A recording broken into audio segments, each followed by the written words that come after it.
Hello friends, welcome to ISS platform. आज हम पढ़ने जा रहे हैं fifth lecture of Indian polity related to fundamental right part third. दो पार्ट ऑलरेडी मैं करा चुका हूं क्योंकि फंडामेंटल राइट एक बड़ा पार्ट है इंडियन कॉन्स्टिट्यूशन का और इससे क्वेश्चन आता ही है डेफिनेटली। तो मैं आपके लिए एक भी एस्पेक्ट मिस करने नहीं दे रहा हूं जिससे आपके एग्जाम में क्वेश्चन आए और आप मुझे मिस करो एग्जाम में कि यार सर ने हमें बताया नहीं वाली बात, तो इसलिए हमारा क्वेश्चन मिस हो गया। तो ईच एंड एवरी कंसेप्ट और each and every aspect it is a responsibility of me to provide you clear. तो क्या है कि मैं आपको पूरी इंडियन पॉलिटी करा रहा हूँ in the form of MCQ, जिसमें आपको अल्टरनेटिव पर 20 एमसीक्यू मिलेंगे, जिससे आपकी इंडियन पॉलिटी स्ट्रांग हो जाएगी। 14 लेक्चर जो रिमेनिंग है वो आपको इस वीडियो के डिस्क्रिप्शन में मिल जाएंगे, लिंक मिल जाएगी, देख लीजिए और स्टार्टिंग से देखिए, बिल्कुल बीच में से मत देखिए, स्टार्टिंग से देखिए। सिर्फ ओनली 20-15 मिनट के वीडियो है, तो आपको इजीली इंडियन पॉलिटी आपकी स्ट्रांग हो जाएगी। क्योंकि क्या है कि मैं कंसेप्चुअल थ्योरेटिकल बेसिस में नहीं पढ़ा रहा, मैं एमसीक्यू फॉर्म में पढ़ा रहा हूँ, जिससे आपको जल्दी समझ में आए। चलते वीडियो स्टार्ट करते हैं विदाउट वेस्टिंग टाइम। देखो ये वीडियो 3 बजे आता है, दिन में 3 बजे, और अल्टरनेट डे आता है। क्या है? अल्टरनेट डे आता है। जैसे ये वीडियो आज आया है तो ये आपको परसों मिलेगा 16th लेक्चर। याद रखना 3 बजे, तो तैयार रहना, बिल्कुल सब काम छोड़ दीजिए। 3 बजे आप बस वीडियो का इंतजार कीजिए, आपको वीडियो मिल जाएगा। चलते वीडियो स्टार्ट करते हैं। First question, the supreme court of India has propounded the doctrine of basic structure of the constitution in which of the following case. ये पूछ रहा है कि बताइए basic structure of the constitution जो कि मेन है, जिसको अमेंड नहीं किया जा सकता बाई एनी बॉडी, तो वो किस केस में सुप्रीम कोर्ट ने बोला था कि हमारे इंडियन कॉन्स्टिट्यूशन में बेसिक स्ट्रक्चर ऑफ कॉन्स्टिट्यूशन होना चाहिए, जिसको अमेंड नहीं कर सकते, क्योंकि वो बेसिक स्ट्रक्चर है। अगर वही चेंज हो गया तो कॉन्स्टिट्यूशन का कोई मतलब ही नहीं है। B.R. अम्बेडकर साहब ने इतना दमदार कॉन्स्टिट्यूशन बनाया है कि कोई चेंज ही नहीं कर पाया, और सुप्रीम कोर्ट के साहब के एफर्ट से और ये स्ट्रांग हो गया। पहले हम समझते हैं, क्वेश्चन समझने से पहले मैं आपको हर लेक्चर में जो बताता हूं कि फंडामेंटल राइट क्या है, किस आर्टिकल से फंडामेंटल राइट स्टार्ट होते हैं और कहाँ खत्म होते हैं। इवन आपको सारे पार्ट बताऊंगा, कितने पार्ट में इसको डिवाइड करके रखा है। चलते हैं, देखो आर्टिकल नंबर 12 से लेकर 35 तक फंडामेंटल राइट है। क्या है? आर्टिकल नंबर 12 से लेकर 35 आर्टिकल तक इंडियन कॉन्स्टिट्यूशन में फंडामेंटल राइट दिए हुए हैं। क्लियर? इसको कई सारे पार्ट में डिवाइड किया है, जैसे right to equality, right to equality, ये आर्टिकल 14 से स्टार्ट होता है 18 आर्टिकल तक। कब से कब तक? 14 से लेकर 18 आर्टिकल तक राइट टू इक्वलिटी है। Clear? Then after right to freedom, right to freedom, ये स्टार्ट होता है 19 से लेकर 22 आर्टिकल तक। क्या है? 19 से लेकर 22 आर्टिकल तक राइट टू फ्रीडम है। Then after right against exploitation, right against exploitation, ये आर्टिकल है 23 एंड 24। क्या है? Right against exploitation, article number 23 and 24। Then after इसके बाद क्या आता है? Right to freedom of religion, freedom of religion, ये आता है आर्टिकल नंबर 25 से लेकर 28 तक। आर्टिकल नंबर 25 से लेकर 28 तक राइट जो हमारे फ्रीडम ऑफ रिलीजन है। देन आफ्टर इसके बाद आता है cultural and education right, cultural and education right, education right ये होता है 29 से 30 आर्टिकल तक। देन आफ्टर इसके बाद आता है राइट टू प्रॉपर्टी। हालांकि ये आर्टिकल हट चुका है, वो मैं आपको समझाऊंगा किस कॉन्स्टिट्यूशन अमेंडमेंट से हटा है। Right to property article number 31। And then after constitution remedy, constitution remedy which is heart and soul of the Indian Constitution that said by B.R. Ambedkar, founder of Indian constitution. अब देखो right to property को हटा दिया by 44th constitution amendment act 1978 से। किससे? 44th constitution amendment act 1978 से इसको उठा दिया। ये अब फंडामेंटल राइट नहीं रहा, अब ये लीगल राइट बन गया है। क्या बन गया है? लीगल राइट बन गया है। और अंडर आर्टिकल नंबर 300A में क्या है? 300A में लीगल राइट बन गया है। तो अब कितने फंडामेंटल राइट रह गए हैं? सिर्फ only right to equality 1, right to freedom 2, right against exploitation 3, freedom of religion 4th, then after culture and education right we can say 5th and constitutional remedy 6th। Clear? 6 part है सिर्फ only fundamental right में। इतना मैं हर lecture में बताया fundamental right में, देख लीजिए जिससे आपको याद हो जाए। क्लियर? चलते हैं क्वेश्चन में। अब ये पूछ रहा है कि doctrine of basic structure of the constitution किस सुप्रीम कोर्ट के डिसीजन से डिसाइड हुआ था? देखो वो हुआ था 1973 में। देख लेना, लिख लीजिए पॉज करके। देखो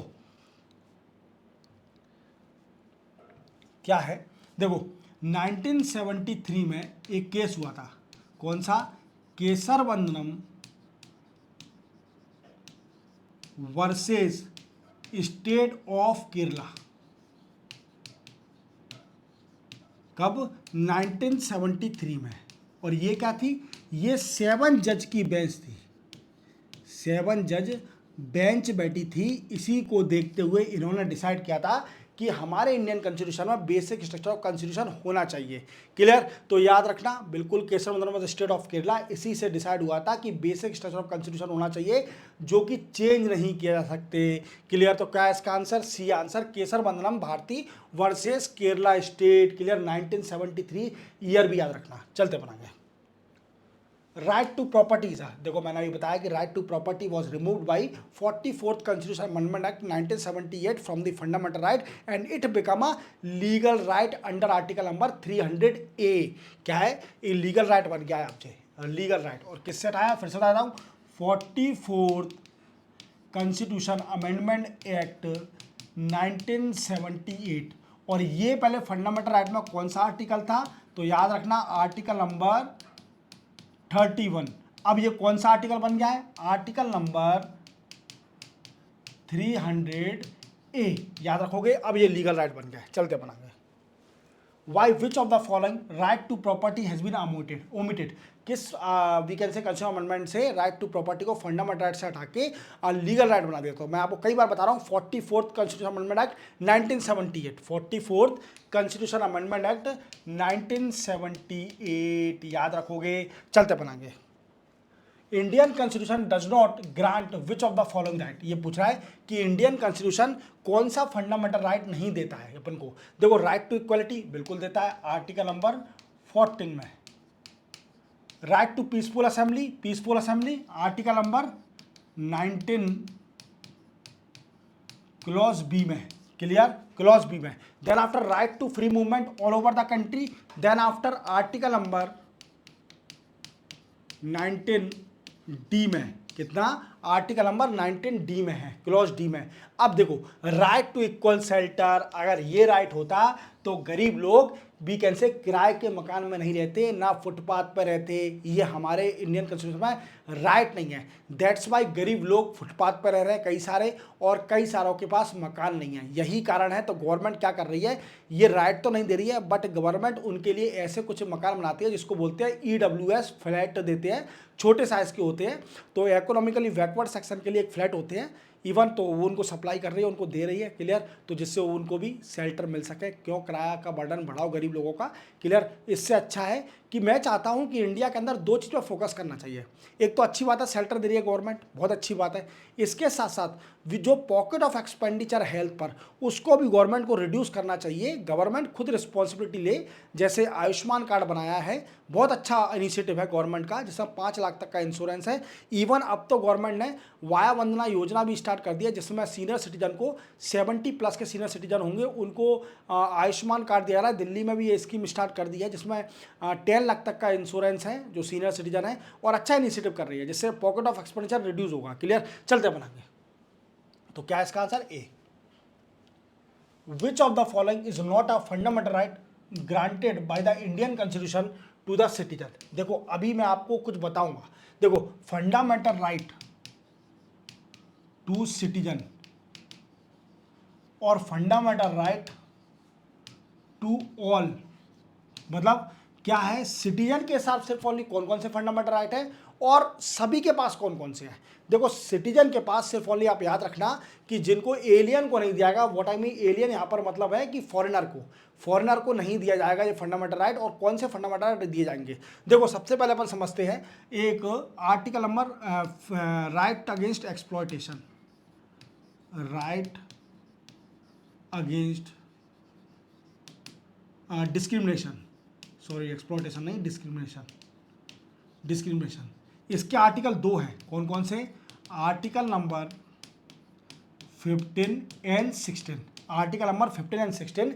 ये आर्टिकल सिर्फ ओनली किसके पास है, हमारे इंडियन जो सिटीजन है, इंडियन सिटीजनों के पास है सिर्फ ओनली, फॉरेनर को नहीं दिया जाएगा। आर्टिकल नंबर 15 और 16 ये फंडामेंटल राइट सिर्फ ओनली हमारे इंडियन सिटीजन के लिए है, क्लियर। देन आफ्टर दूसरा आर्टिकल कौन सा इंडियन सिटीजन के लिए, उसमें article number 19, article number 19 freedom of speech and expression. ये आर्टिकल सिर्फ ओनली किसको है, हमारे इंडियन सिटीजन को है। वो बराबर बोल सकते हैं, मतलब कंस्ट्रक्टिव क्रिटिज्म कर सकते हैं, डिस्ट्रक्टिव क्रिटिज्म नहीं कर सकते, पीसफुल कर सकते हैं, विदाउट आर्म असेंबल हो सकते हैं, इवन एनी प्रोफेशनल जो कि इलीगल ना हो, clear, right to move in any territory of the country, clear, right to settle resident in any part of the country, ऐसे राइट है। और इवन प्रोफेशन कोई भी प्रैक्टिस कर सकते हैं, तो ये है पूरा मामला, ठीक है। तो आर्टिकल नंबर 19 भी हमारे इंडियन सिटीजन के पास है। Then after article number 29 and 30 ये भी इंडियन सिटीजन के पास है, फॉरेनर के पास नहीं है, जिसमें क्या है, कल्चर एंड एजुकेशन राइट, जो लिंग्विस्टिक और रिलीजियस माइनॉरिटी हैं उनके पास ये राइट है, क्लियर। तो वो अपनी लैंग्वेज को बचाने के लिए ये सिर्फ ओनली हमारे इंडियन सिटीजन को है। और जितने भी आर्टिकल हैं इनको छोड़ के वो सबके लिए है, कोई सी भी कंट्री का मेंबर हो except enemy alien. We can say enemy कौन है, पाकिस्तान है, तो पाकिस्तान के लिए राइट बिल्कुल नहीं है हमारे फंडामेंटल राइट, उनको कभी भी अरेस्ट किया सकता है। इवन जो भी फ्रेंडली हमारे एलियन है, फ्रेंडली फॉरेनर हैं, उन सभी के लिए राइट है, सिर्फ एक्सेप्ट इनको छोड़ के। कौन कौन से, आर्टिकल नंबर 15, 16, 19 एंड 29 एंड 30 याद रखोगे। तो क्या है, चलते हैं।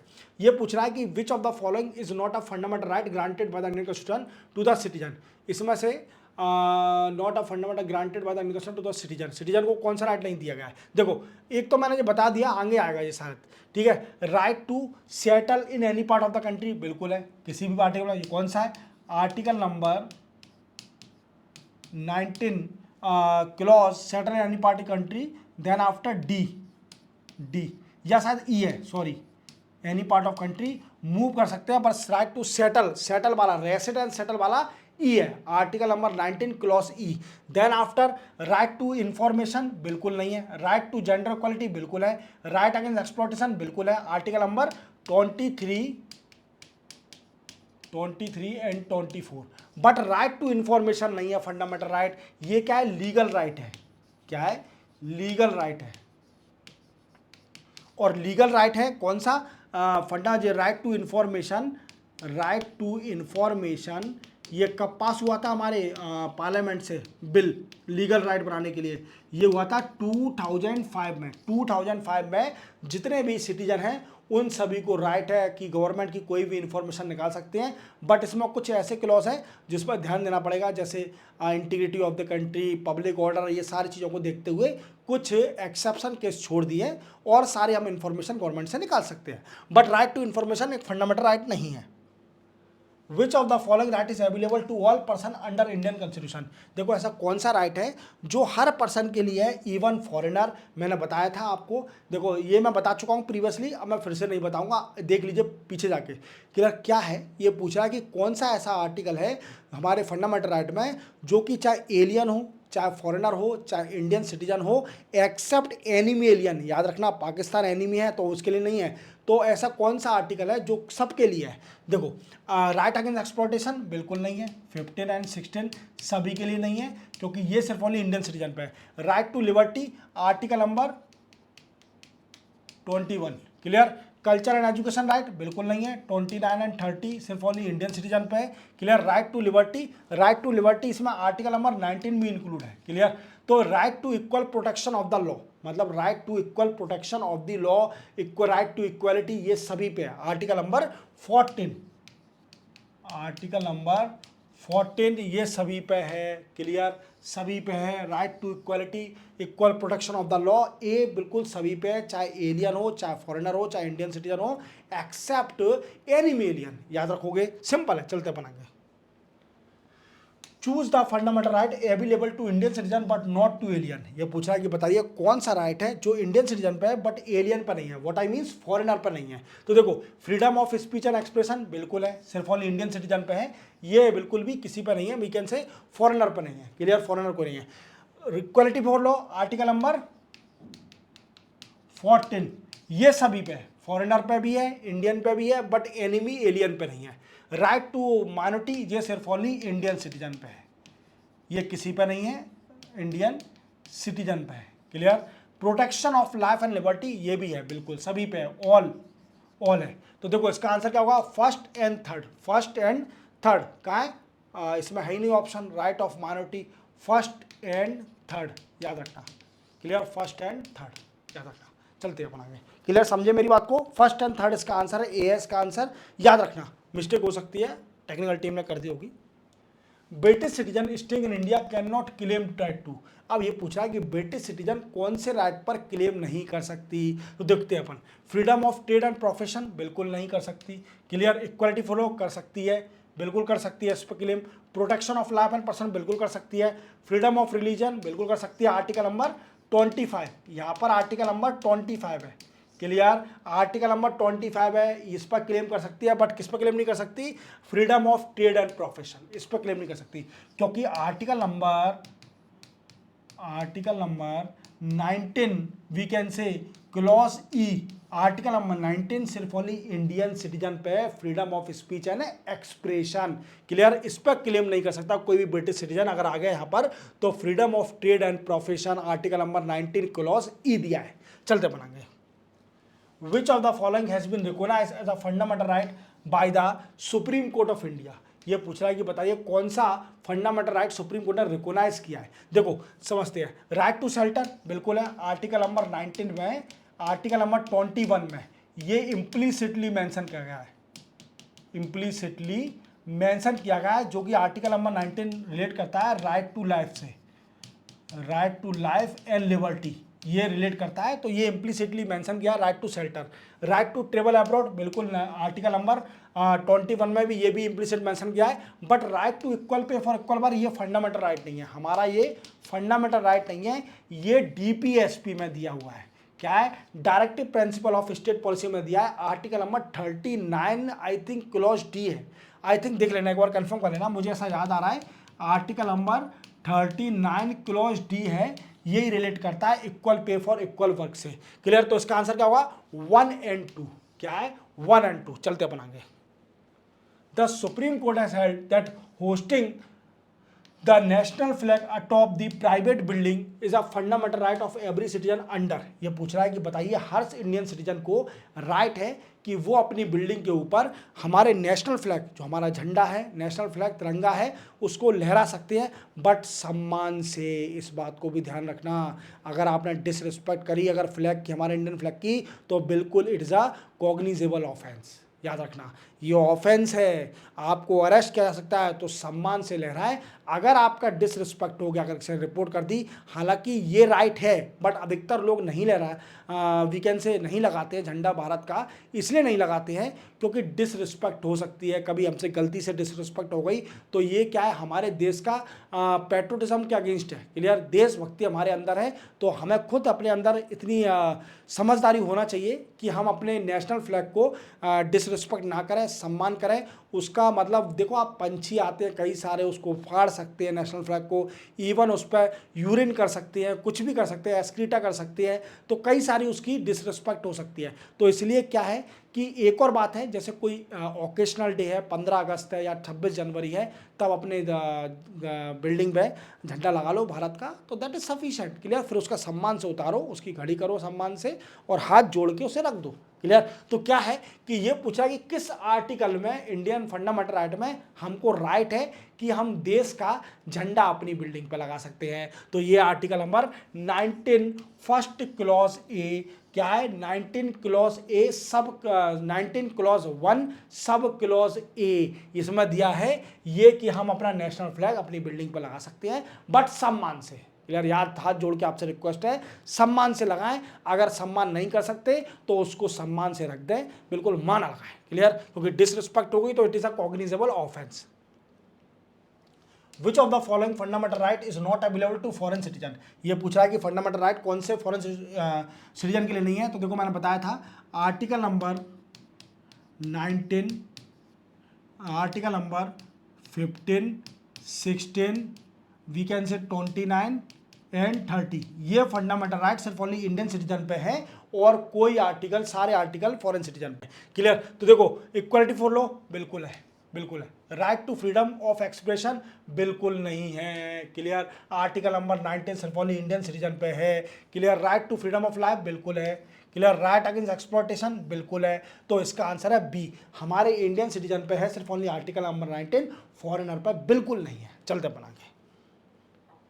Which of the following article of the Indian Constitution guarantee equality of opportunity to all citizens of India in matter related to public employment, ये पूछ रहा है, ये बताइए पब्लिक एम्प्लॉयमेंट जो कि राइट अगेंस्ट डिस्क्रिमिनेशन वाला आर्टिकल है, जिसके अंदर राइट टू इक्वालिटी के अंदर आता है, वो कौन सा आर्टिकल है कि इंडियन कॉन्स्टिट्यूशन में सबको एम्प्लॉयमेंट का अधिकार है। क्लियर, तो वो है article number 16 clause 1 and 16 clause 2, याद रखना article number 16 clause 1 and 16 clause 2, ये सारे दोनों आर्टिकल एम्प्लॉयमेंट देते हैं विदाउट एनी डिस्क्रिमिनेशन। चलते बनाएंगे।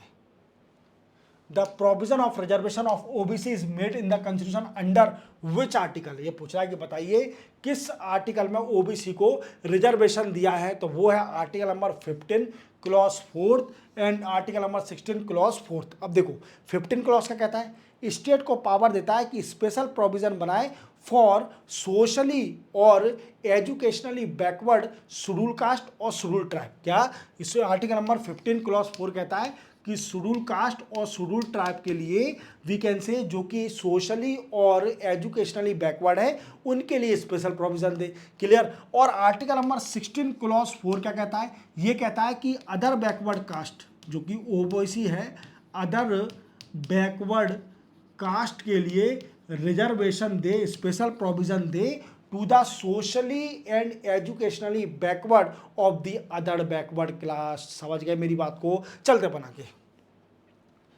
The constitution of India recognise, constitution of India किसको रिकोनाइज करता है? देखो हमारा कॉन्स्टिट्यूशन दोनों माइनॉरिटी को रिकोनाइज करता है, religion as well as linguistic minority. और कौन सा आर्टिकल है?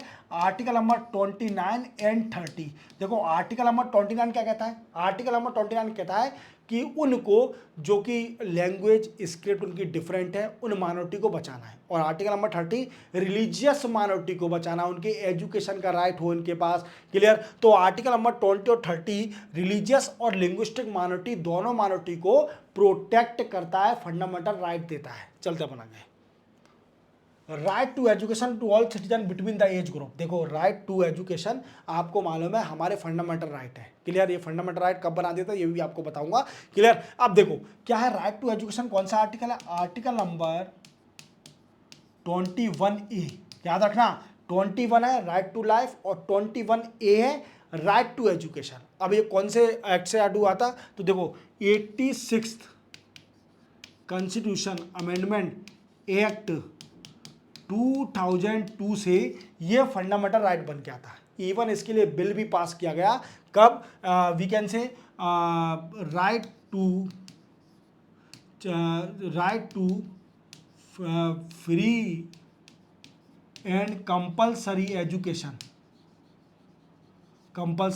एजुकेशन, ये एक्ट भी पास करा गया था इन 2009 में। 2009 में right to free and compulsory education to children in the age group of we can say 6 to 14। Clear, age group of 6 to 14 तक right to education, primary education free दी जाएगी। और ये एक्ट पास कराया था 2009 में। और ये वी कैन से कब पावर में आ गया था? तो 1 अप्रैल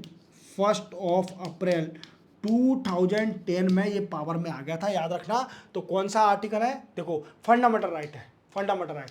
बट इस क्वेश्चन में मैं कंफ्यूज इसलिए हूँ क्योंकि ये डीपीएसपी में मेंशन किया गया है, राइट टू एजुकेशन है, ये डीपीएसपी में मेंशन करा गया है, कंपलसरी एजुकेशन देना है। तो मैं कंफ्यूज हो रहा हूँ, देख लेना आप अपने हिसाब से, अगर क्वेश्चन ऐसा आता है तो फंडामेंटल राइट है ये, clear. When was the right to education added through the amendment in the Constitution of India? ये पूछ रहा है कि बताइए राइट टू एजुकेशन किस अमेंडमेंट से ऐड हुआ था हमारे कॉन्स्टिट्यूशन में। तो देखो याद रखना, पहले तो ये 86, ये क्वेश्चन ही गलत पूछ रहा है, ऑप्शन ही गलत है। 86 कॉन्स्टिट्यूशन अमेंडमेंट एक्ट 2002 से ऐड हुआ था, क्लियर। बट एक बिल पास किया था गवर्नमेंट ने 2009 में, 2009 में एक बिल पास किया था, right of children free and compulsory education. और ये फोर्स में कब आ गया था, 1 अप्रैल, 10 बार बता चुका हूँ, 1 अप्रैल 2010 में। तो इसका आंसर क्या है, 1 अप्रैल 2010। बट क्वेश्चन पूछने का तरीका गलत है, क्लियर। हालांकि मैंने ऑप्शन से बता दिया है आपको, बट क्वेश्चन पूछा गलत तरीका है। इसमें 86 कंस्टिट्यूशन अमेंडमेंट एक्ट 2002 आना चाहिए, तब ये सही होता। चलते अपन आगे, क्योंकि ये अमेंडमेंट पूछ रहा है कॉन्स्टिट्यूशन में। Which one of the following is a human right as well as fundamental right under the constitution, right? Clear. ये पूछ रहा है कि बताइए इंडियन कॉन्स्टिट्यूशन में ऐसा कौन सा राइट है जो ह्यूमन राइट भी है और फंडामेंटल राइट भी है। तो देखो राइट टू एजुकेशन है, डेफिनेटली ये हमारा ह्यूमन राइट भी है और फंडामेंटल राइट भी है अंडर आर्टिकल नंबर 21A, याद रखना। चलते बनाएंगे। Which one of the following right cannot be suspended or restricted even during national emergency? ये पूछ रहा है कि कौन सा आर्टिकल सस्पेंड नहीं हो सकता ड्यूरिंग नेशनल इमरजेंसी में, क्लियर। तो देखते हैं अपन, देखो सबसे पहले क्या है कि नेशनल इमरजेंसी कौन से आर्टिकल से लगती है, नेशनल इमरजेंसी कौन से आर्टिकल से लगती है, आर्टिकल नंबर 352 से। किसे, 352 से आर्टिकल नंबर वो वीकेंड से नेशनल इमरजेंसी लगती है, क्लियर। देन आफ्टर इसमें दो आर्टिकल हो रहे हैं, आर्टिकल नंबर 358 और आर्टिकल नंबर 359, याद रखना। आर्टिकल नंबर 359 जो क्या करता है, आर्टिकल नंबर 19 को सस्पेंड करता है, आर्टिकल नंबर 19 को सस्पेंड करता है। अगर नेशनल इमरजेंसी लगेगी तो ऑटोमेटिकली आर्टिकल नंबर 19 सस्पेंड हो जाएगा। और आर्टिकल नंबर 359 सस्पेंड करता है कॉन्स्टिट्यूशन रेमेडी को, कॉन्स्टिट्यूशन रेमेडी को। वीकेंड से अगर हमारा फंडामेंटल राइट वॉयलेट होता है तो हम पे जस्टिफाइबल पावर नहीं है, हम सुप्रीम कोर्ट में नहीं जा सकते, जो कि आर्टिकल नंबर 32 कहता है, आर्टिकल नंबर 32 कहता है। और ये पावर किसको है सस्पेंड करने की, ये पावर दी हमारे इंडियन कॉन्स्टिट्यूशन में प्रेसिडेंट को। तो अब ये क्वेश्चन पूछ रहा है कि बताइए कौन सा आर्टिकल सस्पेंड नहीं हो सकता अंडर नेशनल इमरजेंसी अगर इम्पोज करी गई तो। देखो right to reside and settle in any part of a country, article number 19 clause E, ये बिल्कुल सस्पेंड हो सकता है, clear. Right to life and personal liberty ये नहीं हो सकता, आर्टिकल नंबर 21 आर्टिकल नंबर 21 ये सस्पेंड नहीं हो सकता, क्लियर। याद रखोगे मेरे दोस्तों, मैं फिर से लिख देता हूं,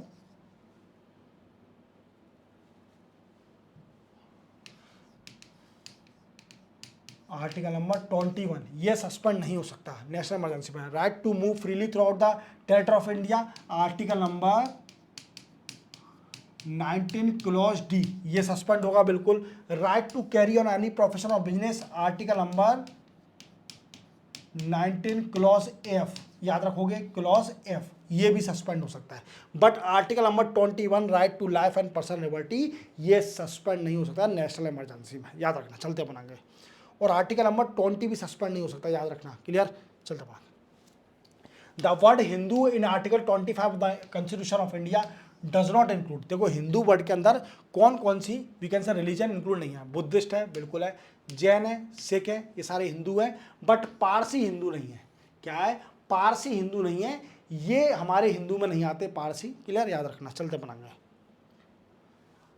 ये क्या है, as accused of any offence can not be compelled to be witness against himself which article of the Indian constitution provide for this. देखो आर्टिकल नंबर 29 क्या कहता है, आर्टिकल नंबर 20 क्या कहता है। देखो आर्टिकल नंबर 20 कहता है कि राइट अगेंस्ट अरे we can say right to protect against offence, ये सारे क्लियर। आर्टिकल नंबर 20 क्लॉज 3 है, आर्टिकल नंबर 20 क्लॉज 3 है, जिसमें मेंशन किया गया है सेल्फ इंक्रिमिनेशन।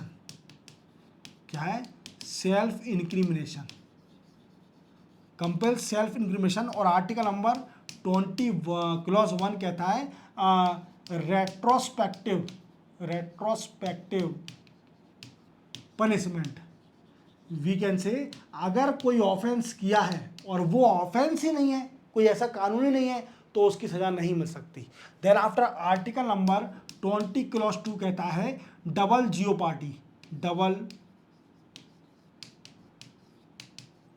जियोपार्डीज।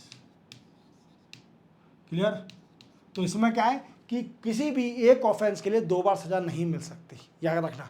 और आर्टिकल नंबर 20 क्लॉज 3 कहता है सेल्फ इंक्रिमिनेशन, किसी भी पर्सन को कंपेल नहीं कर सकता है कि तुम अपने आप को खुद बचाओ।